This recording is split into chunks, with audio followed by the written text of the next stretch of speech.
Hi everyone, let's get started. So welcome to the SES seminar. And today we have Sunnie joining us. So Sunnie is a PhD candidate in computer science at the Princeton University, advised by Olga Rokowski. And she works on responsible AI and human AI interaction, specifically on improving the explainability and fairness of AI systems and helping people to have appropriate understanding and trust in them. So her research has been published in both AI and HCI conferences, so such as CVPR, ECCV, HI, and FACT. And she has been organizing a lot of workshops trying to bridge HCI and AI community together. So she has been recognized by the NSF GRFP, Civil Scholars, and Rising Stars in EECS, and has interned at the Microsoft Research with the FATE team. So prior to the graduate school, she received a bachelor's degree in statistics and data science from Yale University and spent a year at the Toyota Technical Institute at Chicago. So welcome, and the floor is yours. Right. Thanks so much, Stan, for the introduction. It seems like everyone online can hear us as well. So very happy to be here.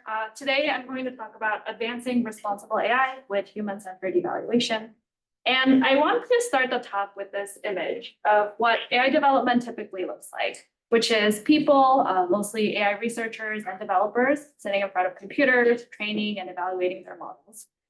And the cycle of training and evaluation tends to be in-house and focused on efficient development of AI. So very naturally, evaluation also tends to be efficient, mainly utilizing these general and standardized automatic benchmarks, which creates a disconnect from real user needs and context, because understanding these and also incorporating these require branching out in this efficient cycle. And as you can imagine, this creates a problem where evaluation fails to reflect real-world performance and impact. And this problem is often surfaced through unexpected AI failures. And we've seen many instances of this. Perhaps you remember from 2020 when Twitter apologized for its racist image cropping algorithms after users discovered biases. And then more recently, Google's AI search errors caused a furor online because it was outputting shocking things like telling users to eat glue and rocks. And both of these seem to be examples of AI failures that came as a surprise to both the users and also to the companies that developed and deployed them, suggesting a failure in evaluation. So in today's talk, I'm going to argue that human-centered evaluation that engages with real users' needs and context is what's going to help us reduce these failures. But what do we exactly mean by human-centered evaluation, and why isn't this the dominant evaluation method? I actually took this figure from a last paper to illustrate the landscape of AI evaluation. So this paper maps existing evaluation methods on two dimensions. So first, there is the human requirement realism dimension that captures how well an evaluation method reflects the requirements humans have if they're using a specific technology. And then there is the context realism dimension that captures how well an evaluation method reflects the context of AI technology use. So on this bottom left corner are the so-called technology-centered evaluation methods. These include non-contextualized benchmarks like ImageNet, contextualized benchmarks like Helm, which defines specific scenarios when they're evaluating language models, non-contextualized human ratings. Think of this as having human raters like evaluate outputs of models on generic criteria like fluency and coherence, if it's the case for text. And finally, simulated evaluation that's gaining more attention these days. And these methods are currently the dominant evaluation method because they are more scalable. They tend to be relatively cheap, time efficient, and quite easy to do, like once the benchmarks have been created. But they are less realistic because they're constrained, they're simple, and oftentimes focuses on answering these, which is better for questions, trying to compare different AI models. On this other end of the spectrum, there are these more human-centered evaluation methods. These include things like contextualized human ratings. So for instance, in the creative writing context, you can think of evaluating outputs of models on these context-dependent criteria like creativity and plot logic, in addition to generic criteria. And then there are these application-grounded studies that focuses on evaluating AI's performance and also impact on specific applications. Here are some examples where the research team partnered with Allegheny County to look at this impact of the AI tool that they deployed. So human-centered evaluation methods tend to be more realistic because they are flexible, they're nuanced, allowing us to explore these deeper questions around how and why. So although they may be less scalable, when done well, I would argue they are better at reflecting real-world performance and impact, and can also provide us researchers with better guidance on where and in what direction to be making technical innovation. So my vision in general is to push AI development and evaluation in this direction by both demonstrating its value, but also by making it more accessible to researchers who may be less familiar with it. And this can take many different forms. So for instance, we can work on making these non-contextualized benchmarks and human ratings more contextualized. But we can also do a lot more application-grounded studies, both to share insights about a specific application domain, but also to share good examples for the community on how this can be done. So naturally, my research has been spanning both AI and mostly computer vision, and then human-computer interaction fields, and has been making contributions to both. So to the AI community, it's been bringing human-centered perspectives and methods, as well as insights on how to improve AI technologies for human interaction. And then to the HCI community, it's been bringing more nuanced knowledge of these emerging AI technologies. So things like, what is the state of the current technology? And also, like, what sort of design interventions are actually technically easy to do and not? And as well as insights on how to apply and adapt existing methods. Study these real problems in human AI interaction. And finally, to both fields, it's been contributing insights on how to conduct effective human-centered AI evaluations, as well as understandings of how people perceive and interact with these technologies. And one more thing I want to note here is to bridge the two fields, I've also organized a number of different workshops and events because I think it's really important to build and connect research communities if you're thinking about developing technologies that will work in human interaction, and also when you're thinking about making positive impact on society through these technologies. So in today's talk, I'm going to focus on how my research has been advancing human-centered evaluation and then subsequently responsible development of AI in 3 parts. So first, I'm going to use the field of explainable AI example to talk about the challenges, but the necessity of human evaluation and how the insights from it can help us reorient explainable AI research design. In the second part, I'm going to demonstrate the importance of context by presenting a contextualized evaluation with real users and highlight new issues and opportunities these contextually grounded studies can bring. And finally, I will discuss the importance of evaluating human-AI interaction and how the gained insights can help us foster appropriate user reliance on AI. And on the right are the specific papers that I will be diving into. So to dive into this first part, I did want to begin with this fundamental question. Okay, why do we need human evaluation? And I'm going to try to answer this question using explainable AI as an example. So for those of you who may not be familiar, explainable AI is a field of responsible AI that focuses on building tools, which I'll be calling AI explanations, to help people understand and make informed decisions about AI. So on the slide are some examples of AI explanations that's been developed in the computer vision community for image classification models. So basically, these heat map explanations are highlighting important regions of the image for the model's prediction.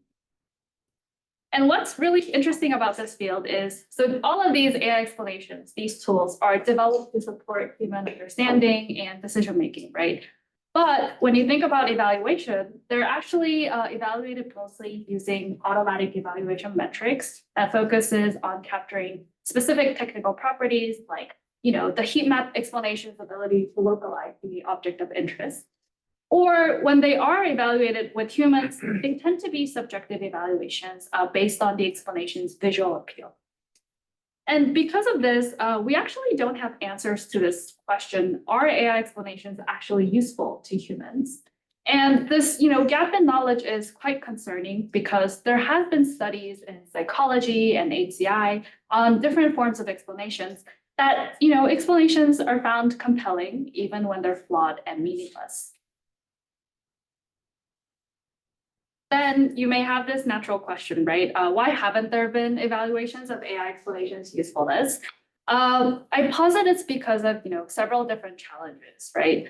First, there are these general challenges of human evaluation, like the cost, time, effort, and expertise required in designing and running human evaluation.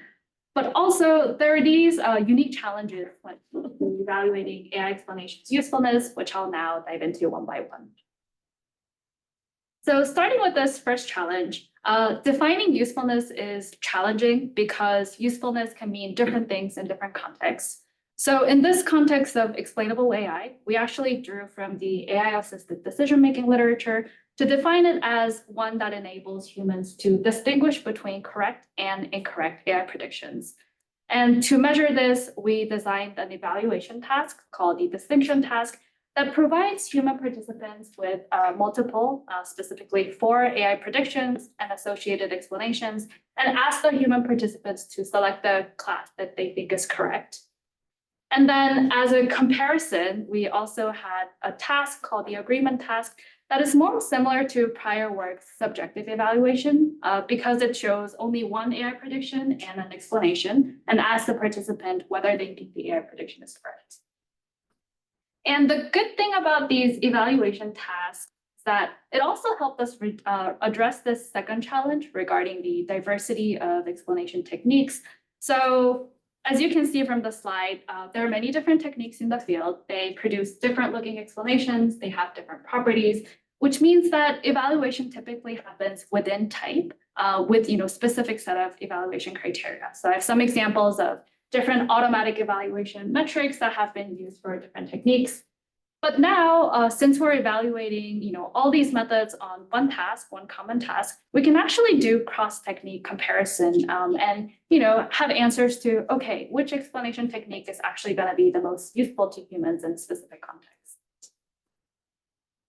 The final challenge I want to talk about is the complexity of the techniques. So because these tools are trying to explain complex AI, model processes and predictions, they actually, end up producing complex looking explanations. So here's an example. You can see that there are many technical terms, many numbers. What's shown here isn't even the full explanation. It's only 3 rows here, but in reality, it's usually hundreds of rows. So you can think of how this would pose a challenge to human evaluation, right? And prior work has also found that AI explanations are often misunderstood and misused, both by users, but also by data scientists who have AI expertise.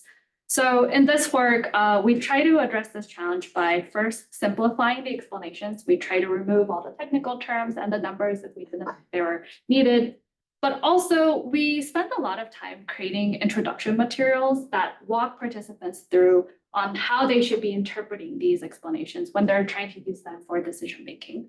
And one remark here is, I feel like this type of translation work is often not talked about in evaluation, but we found it to be very important if we were to get high quality and successful human evaluations.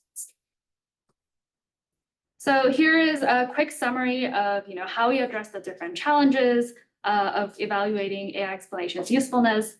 But I also did want to briefly talk about the general challenges of human evaluation, because contrary to popular belief, they're actually not that expensive. So for our 950 participant study, it cost us less than $2,000. But this was a relatively large scale study. If you're evaluating one method, if you have like one question that you want to answer, a couple $100 might be enough. And I would say this is very small compared to all the compute costs that are needed these days to run evaluations on large scale benchmarks. The real challenge are often the time, effort, and expertise required in designing evaluations and also developing user interfaces for it. And in this work, we try to mitigate some of those costs by releasing all of our evaluation design and user interfaces. Okay, so here are some insights that we gained from evaluating 4 techniques using 2 data sets with 950 participants that we recruited from MTurk. And we found that first, when given an explanation, participants tend to think the AI prediction is correct. So we have much more details in the paper, but overall, 72% of correct and 60% of incorrect AI predictions were thought of as correct, which is concerning, right? Because it suggests that explanations can have this effect of making incorrect AI predictions seem correct, which raises the risk of over-reliance. Second, we also found that explanations often did not help participants in identifying the correct AI prediction. Again, overall, the success rate was only 49%. It is still better than the random chance baseline of 25%. But if you're thinking about using these techniques in real world decision-making tasks, like I'm not going to use, explanations that only gives me 49 success rate. So it, highlights, I guess, the gap that we need to fill in order to make these actually useful for people. And the final point I want to highlight is that the automatic evaluation results correlated poorly with our human evaluation results. So we did calculate all the automatic evaluation metrics that are commonly used in the field, and then analyze its correlation with our human evaluation result, and found a near zero correlation, which suggests that these specific set of automatic evaluation metrics can be a poor proxy if your ultimate question is about the usefulness of these explanations for human decision making. So the implications of these results are, well, first, explanations can do harm, even though they're developed with the best of intentions. So it would be important to always evaluate their effects before deployment. And also, these results suggest we should really consider what different evaluation methods can capture and choose the right method appropriately. And while these are quite common knowledge, right, they weren't back in 2021 and 2022, especially in the AI community. I think the field was still very actively developing new methods with the assumption that explanations are always going to work and be useful to people. So this work was one of the early works, to issue this warning, especially in the computer vision community, instead of making assumptions about usefulness of the things we built. So this work and also the other human-centered evaluation work that I've done over the years have also generated insights with more practical implications for improving explainable AI techniques.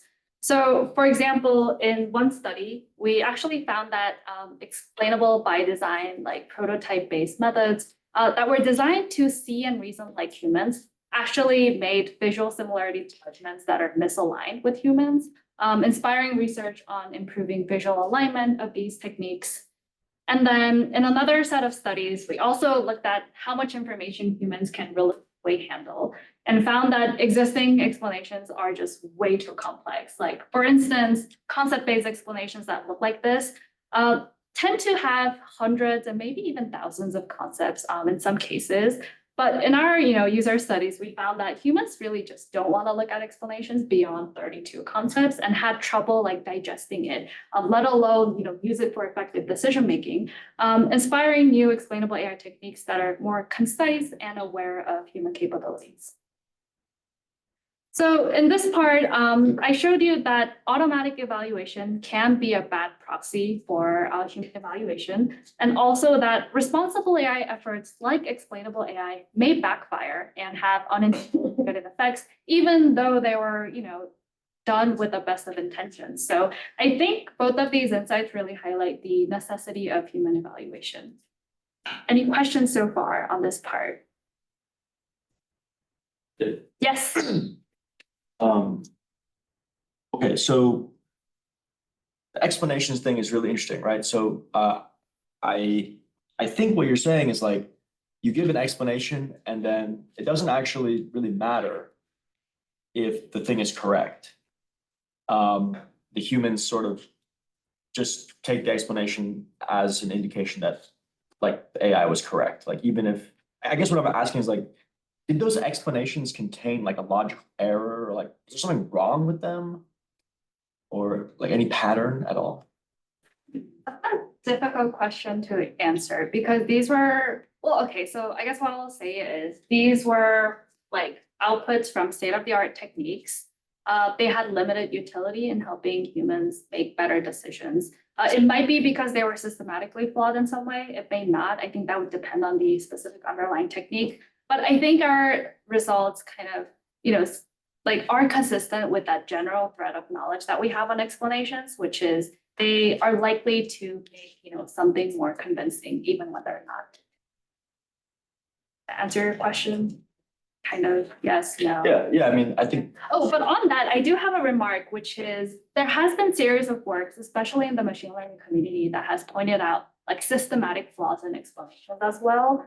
And that was found like much later, like after people started like using these, thinking they were fine, like based on visual appeal, but like they were actually systematically flawed in trying to capture like the model's logic in making predictions. So I guess like there are different threads of research. I think the one that I just presented was focused on like measuring the usefulness, but yeah, explanations can be systematic flawed, or they may be fine, but their effects on humans are kind of understudied. sorry, can I just ask one more? Yes. It was interesting. I mean, like, there's a lot of incorrect answers that people think are correct, right? I mean, in my experience with benchmarks, a lot of times benchmark is actually wrong. Like there's a lot of mistakes in the benchmark. I don't know if you guys, did you measure that at all or? Well, here, we didn't really run into that question because like the research team, like we knew which were correct predictions and not. Like this was a small set. So we had like the ability to verify every single prediction and know whether the human decision maker like ultimately made the correct decision or not. But I do think what you suggested is a common problem because when you go, well, like, so this is like a human study, right? With like, I don't know, maybe like 50 different set of like predictions and explanations that we used in total. If you go into the landscape of large scale benchmarks, like they are created that can introduce mistakes. And oftentimes the ground truth labels are wrong and so on. So I think there is, that like question and concern, but that's not something we encountered in this work. We also did have a question on Zoom. Anton? Yes. Yeah, thank you. The way you've presented this so far, I think it really points out the likely inherent paradox of AI explanation, because presumably you're using AI to tackle relatively difficult problems that can't be approached easily with rule-based software. And then and then users, I guess, are expecting an explanation for instance, saying, well, it's a bird because it has a beak and it has wings, which really simplifies and probably oversimplifies the problem that you were trying to solve in the first place, which feels paradoxical. So there's a really fine line between if you're able to produce good explanations, maybe you didn't need AI in the first place. And if you can't produce good explanations, it's probably because you're using AI appropriately. I love this question. Oh, sorry, did you have more? I just wanted you to comment on the.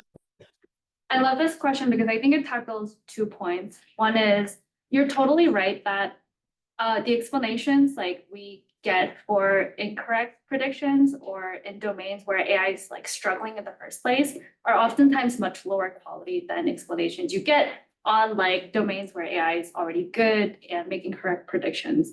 And I think we saw effects of that in our study as well. Like I didn't have time to go into detail, but for instance, when AI is making correct predictions, the explanations are actually quite coherent and provides a signal for humans to like identify the correct prediction. But it just kind of all fails when the AI was wrong in the first place. In addition to the additional errors that AI explanations might be introducing.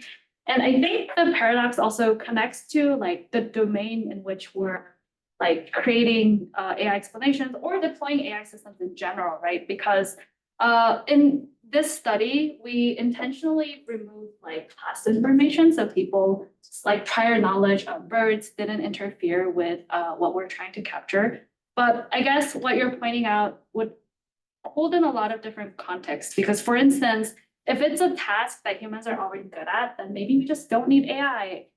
Or like AI can be used, but it would be easy for humans to spot errors or verify whether or not an AI output is correct. I think this gets much harder in domains where humans lack that expertise. Like if we go into, domains like healthcare or law, where the humans who are interfacing with the AI has limited domain expertise, I think it'll get much difficult. And there has been a body of work that studies the impact, like the task domain and difficulty and its effects on like humans and their ultimate outcomes. But yeah, I mean, I guess what I'm trying to say is I fully acknowledge that paradox.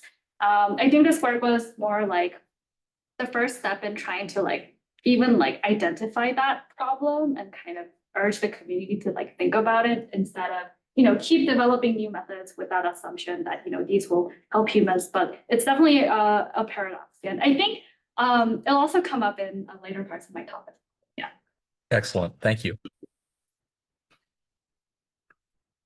All right. So if there are no more questions, I'm going to move on to the second part. So like I said, I think this first part was really like a first step in thinking about how to introduce human evaluation in spaces that have been traditionally dominated by automatic evaluation. But I now do want to take a step further and think about the role of context and present you with a contextualized evaluation with real users. So after the work that I just presented, as well as a number of other works that made calls for human-centered explainable AI, human evaluation has definitely become more common. But it's still not the dominant evaluation method.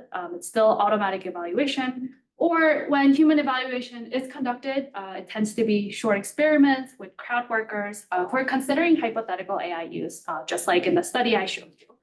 So in my follow-up work, we really tried to think about the role of context and real users by conducting in-depth qualitative studies with real users of a popular AI application, and also, try to talk to users of diverse AI and domain expertise. And all of this was to understand, real users' AI explanation needs, uses, and perceptions, and connect this understanding back to the technical development community.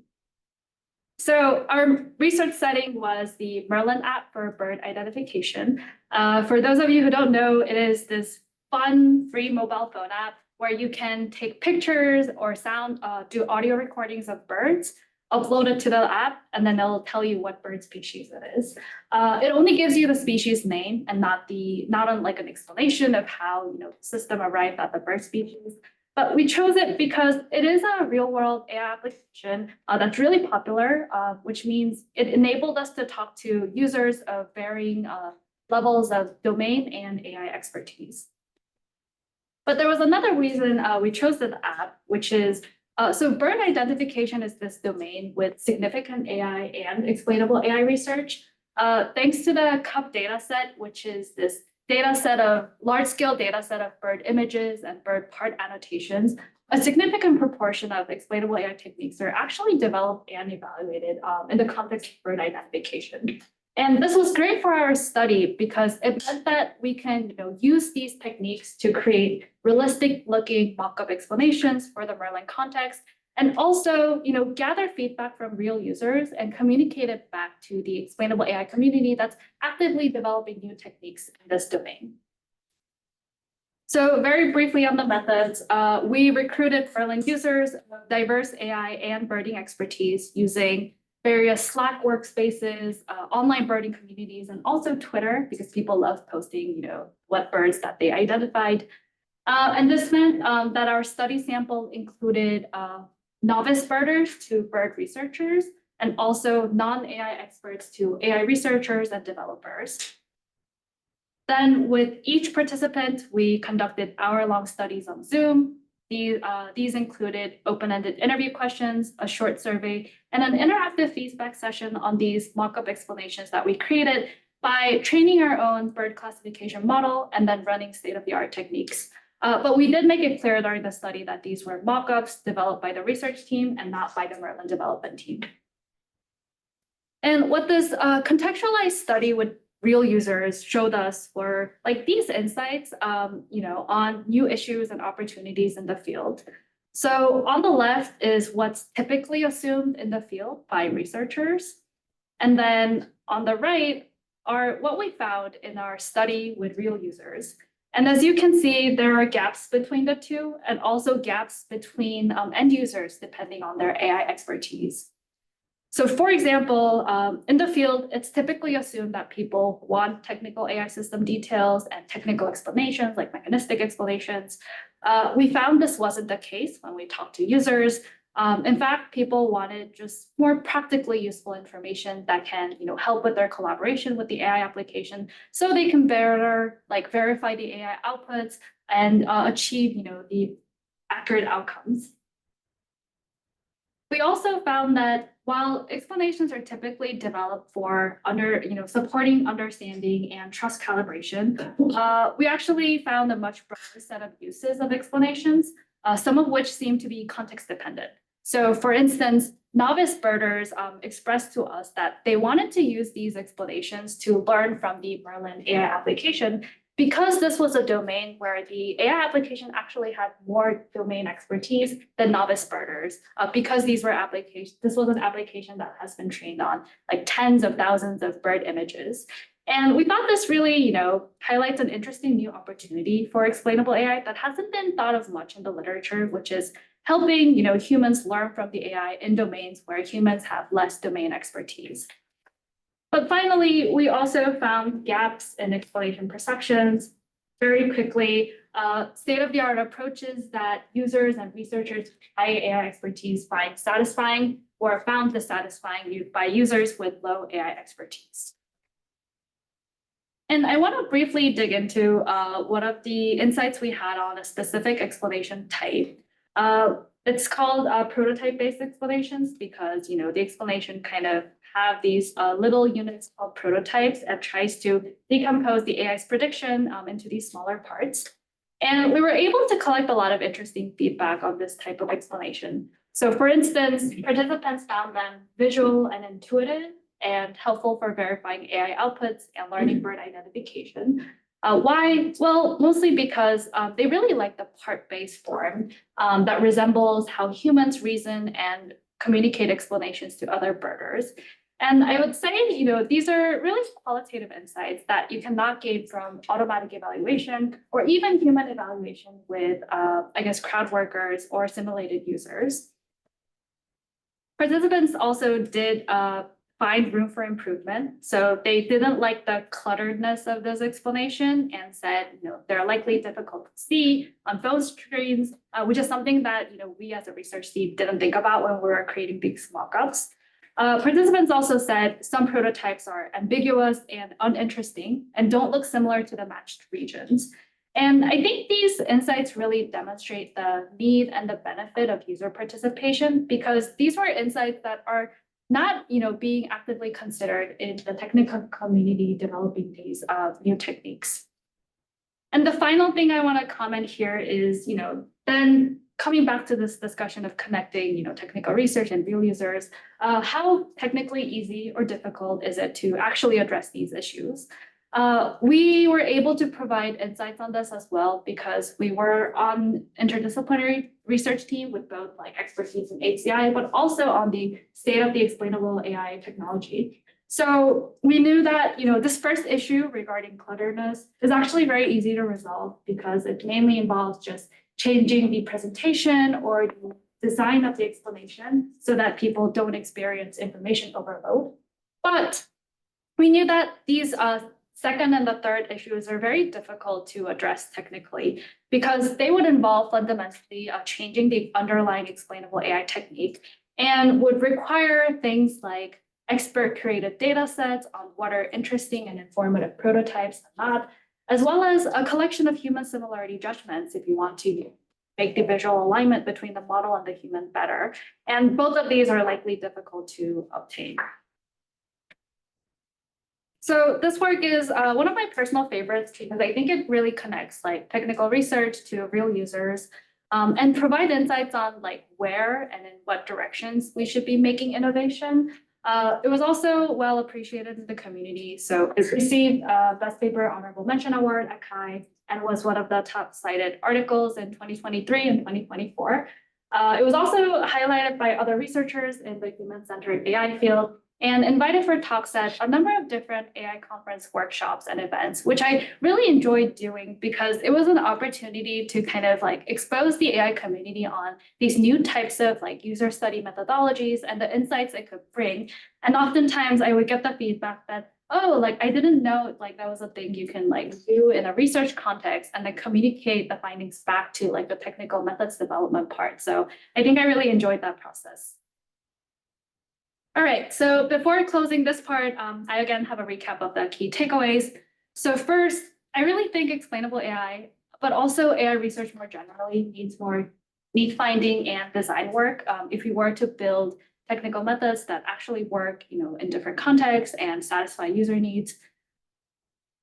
On that line, I do think user participation can really help in both like uncovering blind spots that researchers might have due to their lack of user experience or domain expertise.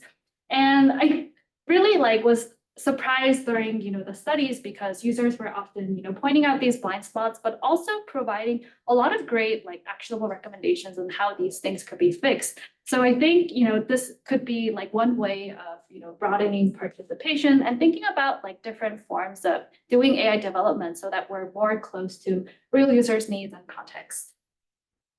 All right, natural pause here. Any questions before I move into my final part?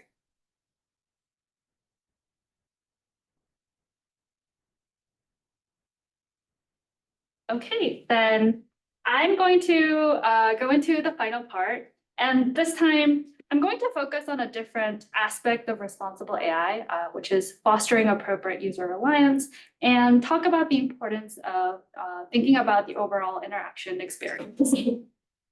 So in my view, successful and safe user interactions with AI is really contingent on appropriate reliance, which you can think of as relying on accurate AI outputs, but not relying on inaccurate AI outputs.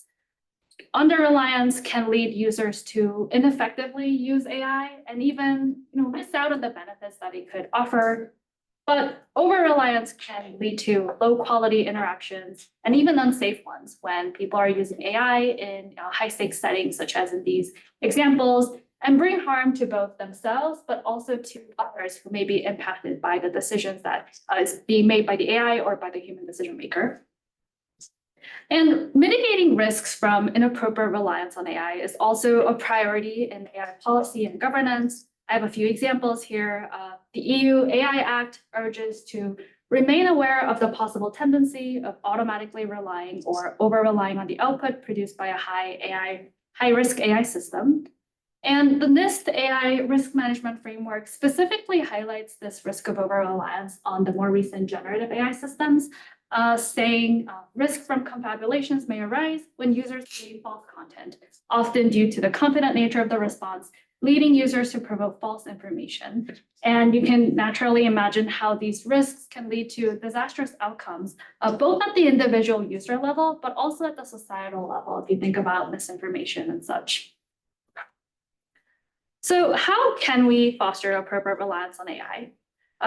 Prior work has explored multiple approaches from effectively onboarding users during their initial interactions to providing things like explanations or uncertainty information, and also employing things like cognitive forcing functions that can improve people's critical thinking. Much of prior work, though, has been done on the so-called more traditional AI systems. So think of specialized classification models that focuses on doing one task very well. I think the previous examples of image classification, bird identification fall into this, but also think of generic binary decision-making tasks. They would fall under this category. And we actually know very little about how these approaches would translate for the recent generative AI systems that have these distinct characteristics. So these systems tend to be general purpose. They can do a wide range of tasks.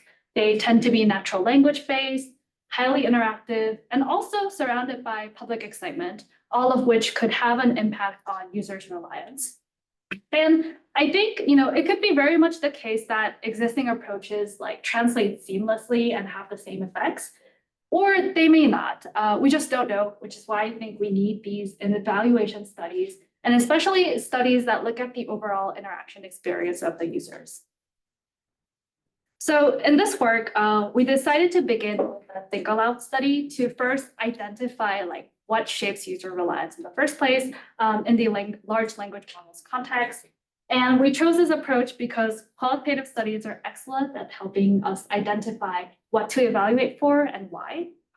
And what we did more concretely was we recruited participants of diverse LLM knowledge and use, and then had them engage in multi-turn interactions with ChatGPT to solve question answering tasks.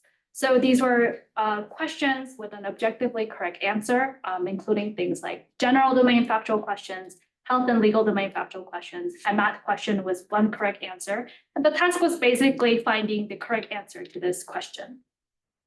And what we learned by analyzing both the think aloud data and the behavioral data that we collected from recording these interactions is there were 3 features of LLM responses that seem to affect users' reliance.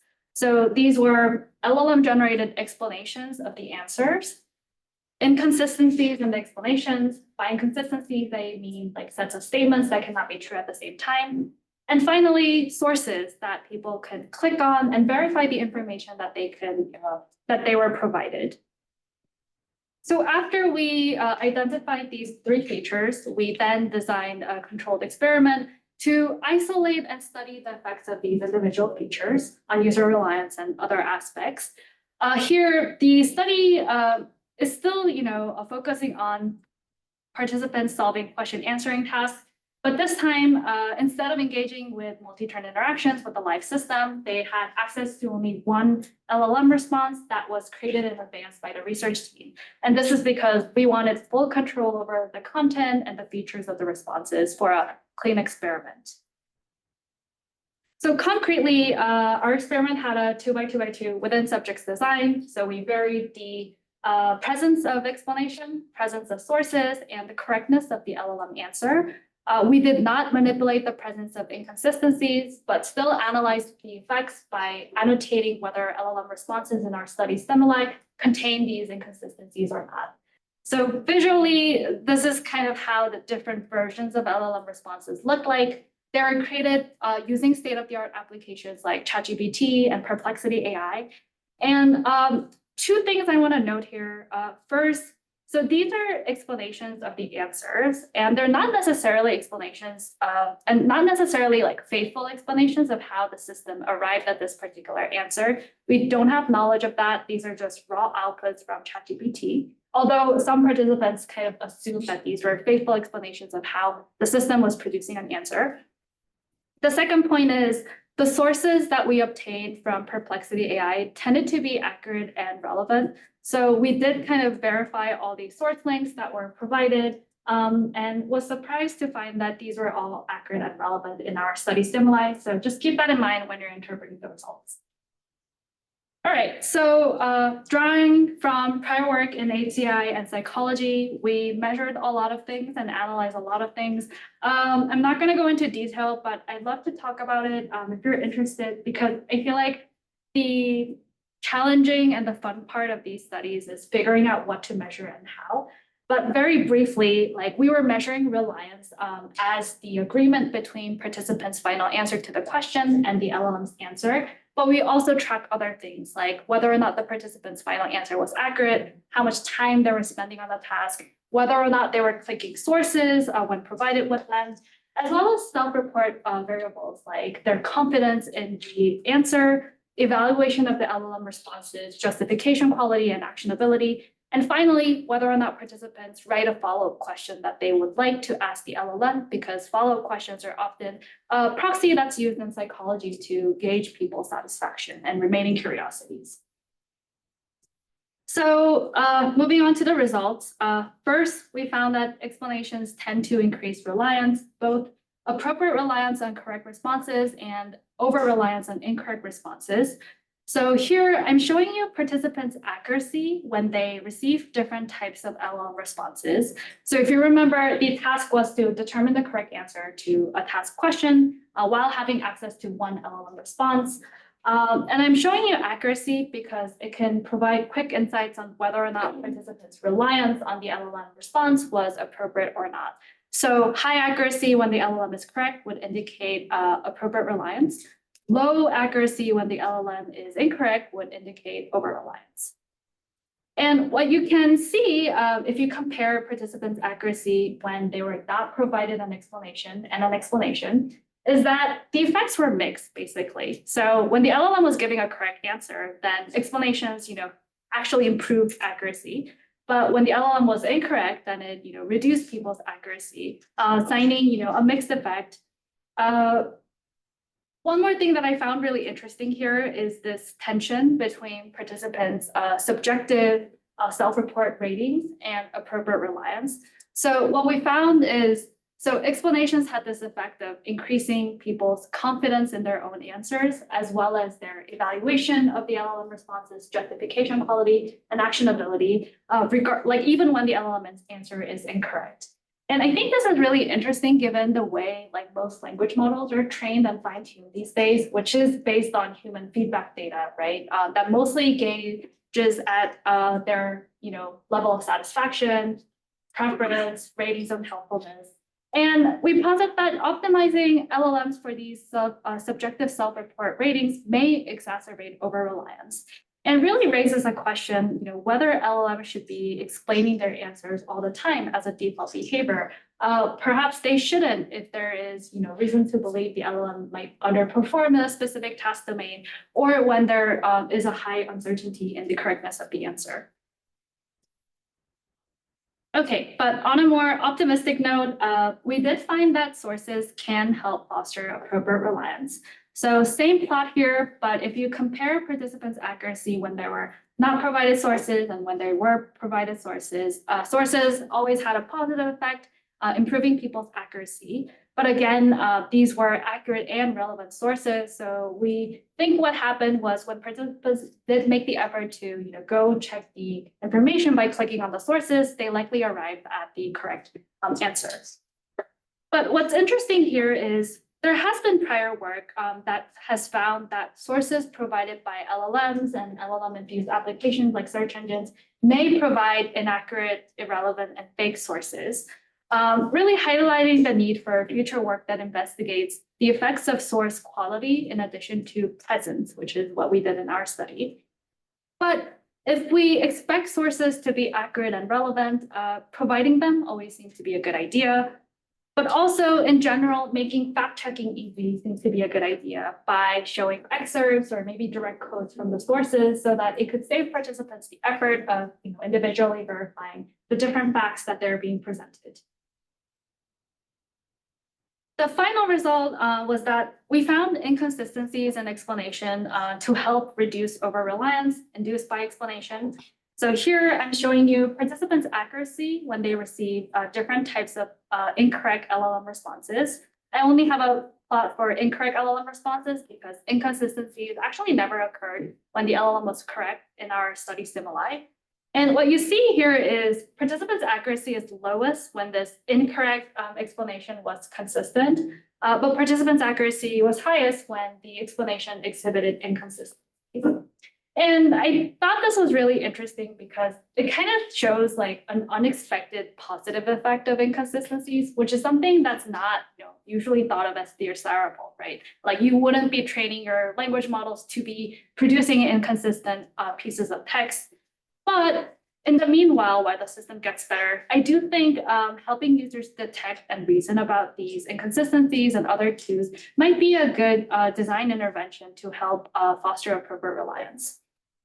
And I also had a comment on how inconsistencies are a relatively new unreliability cue, likely due to, these characteristics of LLM. They're stochastic in nature, they're natural language based. If you think about specialized classification models, it's unlikely for these models to output A in one run and then B in another run. But for large language models, due to the way they were trained, they can be inconsistent either within a response or between multiple responses. So we thought this was an interesting unreliability cue. And all of this kind of encourages studying what other unreliability cues exist for LLMs.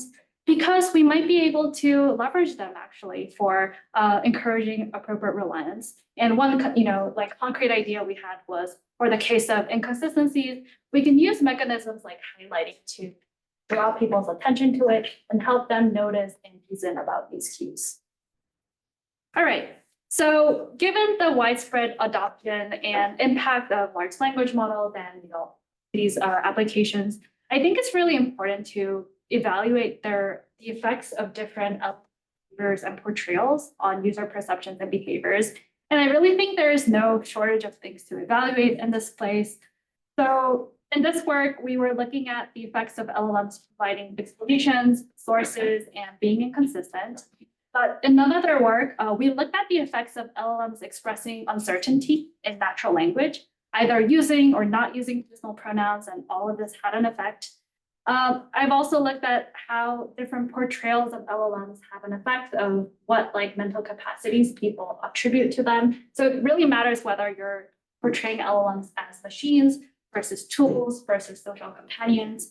And I also wanted to highlight this other line of work that is not my own, but they have been doing very interesting studies on how people perceive and react to LLMs denying user requests or LLMs typing out the response, and some other behaviors that I find fascinating, but haven't been empirically evaluated. And I think it would be really important to study their effects on people so that we can make sure these design choices that we're making are leading to appropriate usage.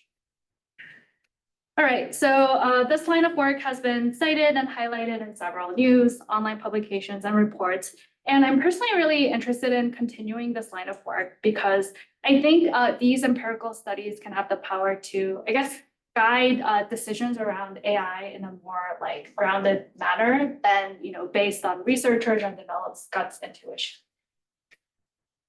So a quick recap of the takeaways. First, we found over-reliance on LLMs is prevalent and also can be worsened by explanations, but providing sources and highlighting inconsistencies and explanations may help reduce over-reliance. And finally, we really think LLMs should be evaluated using both self-report and behavioral measures for the complementary insights they can provide. So for instance, we saw that LLM responses with explanations were rated higher by the human participants, but they also led to increased over-reliance, which suggests this tension and the different balances that we should be thinking about. So using these wider set of measures seem to be important for understanding their effects on people. So looking ahead, there are many future directions I'm interested in exploring. So first, building on the discussion on automatic versus human evaluation, I'm really interested in exploring what is the right mix of automatic versus human versus simulated evaluation, and also what should be the decision criteria for answering this question. Here, the ultimate goal would be to produce frameworks or guidelines that can help the community figure out the right mix of evaluation methods for their specific problems. And then building on the second line of work on context, I also want to explore how can we design contextualized and interactive evaluations with meaningful participation from diverse stakeholders. And the goal here would be to both bring AI evaluation closer to real world settings, but also to shape AI technology with diverse stakeholders than what's being done now, such as users or people who are being impacted by these systems. And finally, I plan to continue exploring this question of how can we foster appropriate understanding and usage of AI, and specifically think about what shapes people's trust, reliance, and anthropomorphic perceptions, all of which can have a huge impact on their interaction behaviors. And I also want to explore how to connect these empirical insights to discussions around policy and governance, because decisions around AI should be grounded in empirical evidence. So all of these naturally are very interdisciplinary directions that would require connecting different entities and fields. So I'd be excited to collaborate with experts in diverse fields on these directions and others. And before closing, I just wanted to quickly thank all of my collaborators in computer science, psychology, and other parts of social sciences. And that brings me to the end of the talk, and I'd be happy to answer any questions. So let me know.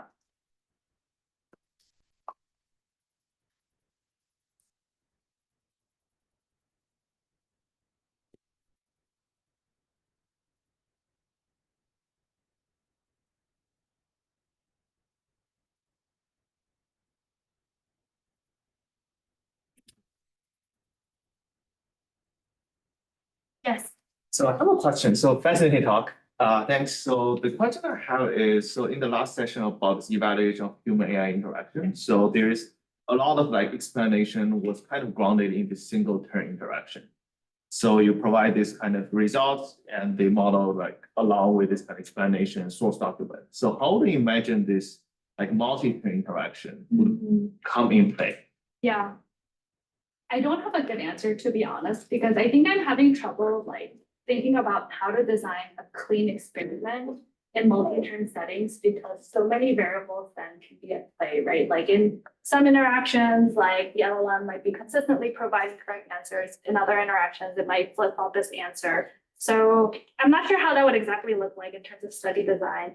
But I do think there are interesting things we can measure, like if we kind of move away from that clean experiment like constraint. So for instance, something we kind of got a glimpse in this study, but didn't get to fully explore is like what follow-up questions people had. I think that just provides so much rich insights on like people's satisfaction with the answer, where they're going next. And maybe that can even be interesting like data for improving models, right? Because if they can better anticipate what people's follow-up questions are, maybe that can be part of the original response, like saving everyone's time. So I do think that should be the way of moving towards these studies, but I don't have a good answer for how to design a clean experiment in interactive settings. But I don't know. I think at the end of the day, it just depends on like your main question. I think for the purpose of gaining like useful feedback for training, like have people interact with the system in some constrained manner, but like for the most part, that's probably fine. But if you're trying to make conclusions about how a specific feature affects people's trust and reliance, I do think we'll be sticking in this experiment setting or something. But I don't know. I guess, yeah, I think that's a really interesting direction. Also, like, I think it also comes with interesting technical challenges that are not the core of like the AI ML community, because these would be more challenges regarding how do you run large scale evaluation studies without having that UI crash, and how do you deploy that in a context while being able to like monitor and get real-time feedback, which is slightly different from the type of technical work involved in like training and evaluating tools. But that's something that I'm really interested in exploring. Yes. Oh, and then, yeah. So people use like chain of thought prompting techniques to like improve performance. So I was interested in that slide where you had the 4 different squares, and it was like one of them was just no explanation, no sources. And I was just wondering, like, did the answers ever change? Like when you asked the AI to like give sources, or like how did you like, get it to give sources? Or... Yes. So, okay, so it's about the mechanistics of the study design. So because our goal was to create different versions of LLM responses that, like we can systematically manipulate, what we did was just like obtaining raw outputs from ChatGPT and the research team manually cutting out the explanation part, manually cutting out the source part, manually adding in the sources part. So it's not like we use different prompts to create these different versions. It's more like we have a base version and then the research team manually like intervene to create these different versions so that all the other variables will be the exact same. I did try like chain of thought prompting or different prompts. I guess we abandoned that line because, as you can imagine, like the wordings are slightly different, the length is slightly different. Sometimes the answers change. So that's not what we did for the second study. But in the first study that I didn't have time to talk about much, we did provide participants with multiple prompt examples that could use for interacting with ChatGPT. Chain of thought prompting was one. Explicitly asking the system for sources was another one. We actually didn't find that much like flip-flopping or like difference in terms of system performance. And we also found like the follow-up prompts that we provided to the participants didn't have a huge effect on them like arriving at correct answers, which was actually like contrary to our expectations, because we actually thought there might be a set of like prompts or ways in which you can guide the conversation that will like really help people arrive at correct answers, but it really didn't in our study. Yeah. Yes. Thanks for your talk. So I know like a lot of these study designs usually like you hand curate like what the correct and like setting is and what the correct setting is, but then like in deployment, like the AI doesn't know that, right? So, and like I know you mentioned some like approaches to like mitigating over reliance on cart advice, like with consistencies and so on, but like, yeah, I guess I was wondering if you've thought of or like, and you also mentioned like some of the like looking at presenting uncertainty. Yeah. So I guess, yeah, I was wondering like what you would think about would like it just if you had to like deploy something tomorrow, like how would you approach like could maybe like modifying application types based on like some uncertainty metric or like yeah how you like what you think would be like a promising approach if you just like had to deploy something tomorrow. Yeah, good question. I don't have a general response Yeah. to that because I just feel like so much of this is context dependent. Like even in the case of like ChatGPT, like depending on the types of like user requests you're making, like whether it's simple factual questions, whether it's like writing and so on, I feel like different like design guidelines would apply. That said, I do think like providing sources, highlighting inconsistencies and other flaws in LLM responses, having the system express uncertainty are all promising approaches, but also if you connect it back to like the state of uncertainty quantification, like it's often not calibrated. So I'm actually not sure how like things will turn out when these two gets coupled, right? Because Right. if you are already inaccurate in estimating uncertainty, and then you like express it, but maybe to a wrong like level of frequency so that people now have alarm fatigue or people just like don't spot it because it's too subtle. Like I do think many things can go wrong. So I don't know, empirical user testing is probably the best approach for this. But if I were to deploy a system tomorrow, me being me, I am more of a cautious person. I would try to like not have all these very human-like behaviors without knowing their effects on people. Like I think every couple of months when I see a new system gets deployed, it comes with a new feature, right? Like, oh, the system is now thinking for 14 seconds or now like very personable and apologetic. And I think all of these like maybe just a byproduct of like RLHF or whatever. Or they can be like intentional choices, right? Like to some extent. So I think like I would probably be more like cautious on those fronts, especially when it comes to these like human-like behaviors. But besides that, I don't think I have a Yeah. satisfying. That's Yeah. thanks. Yes. Hello.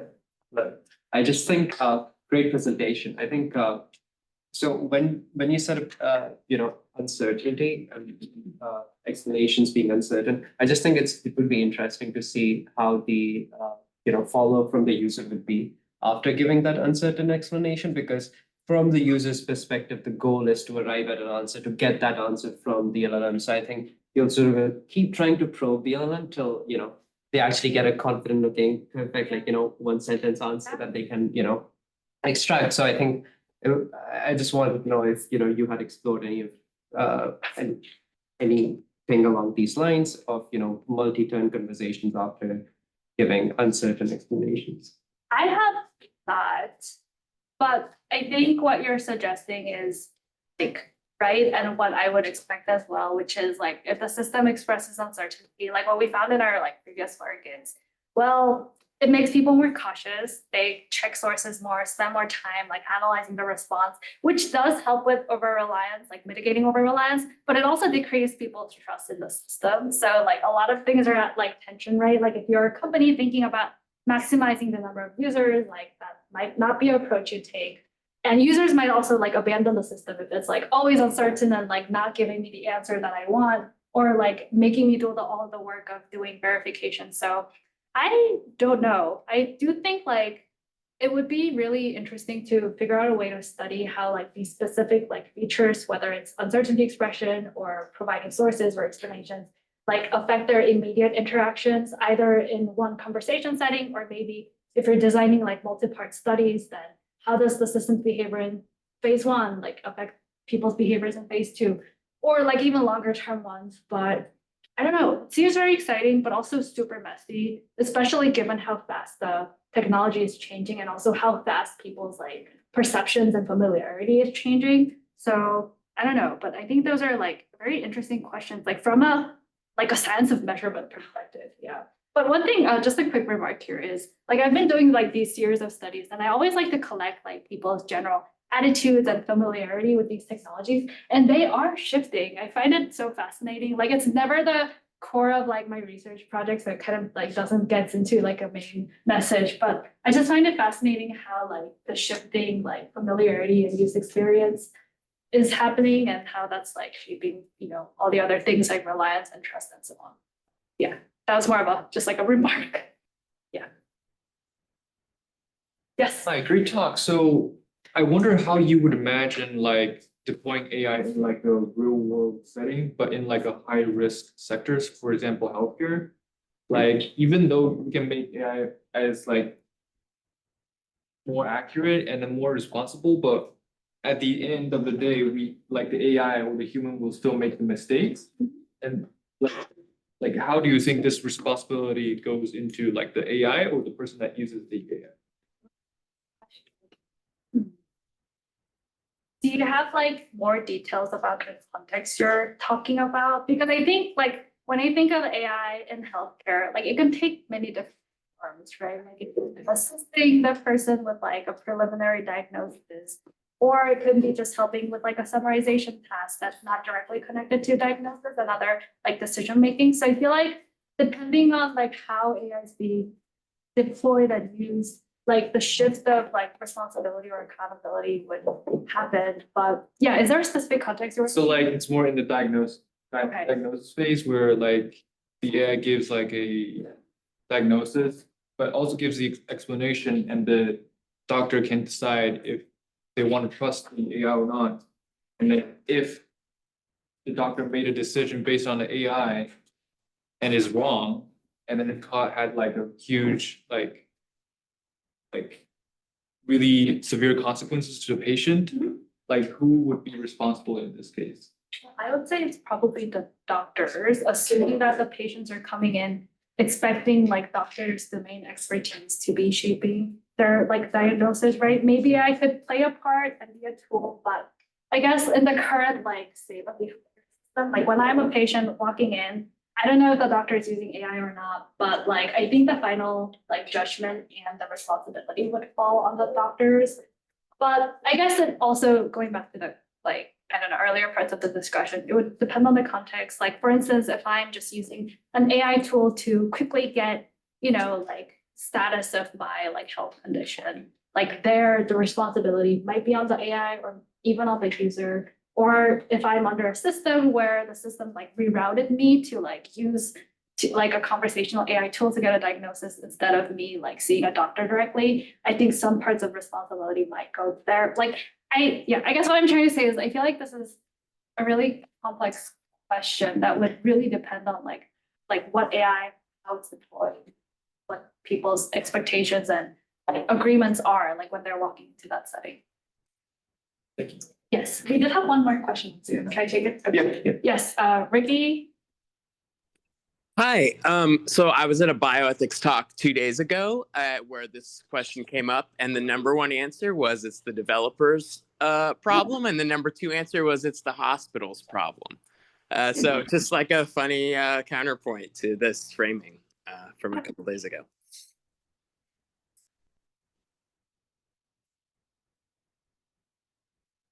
Yeah, so thanks everyone, and I think we are already running out of time. Thanks for coming, and thanks Sunny again for the great talk. That is really. Well, thanks everyone.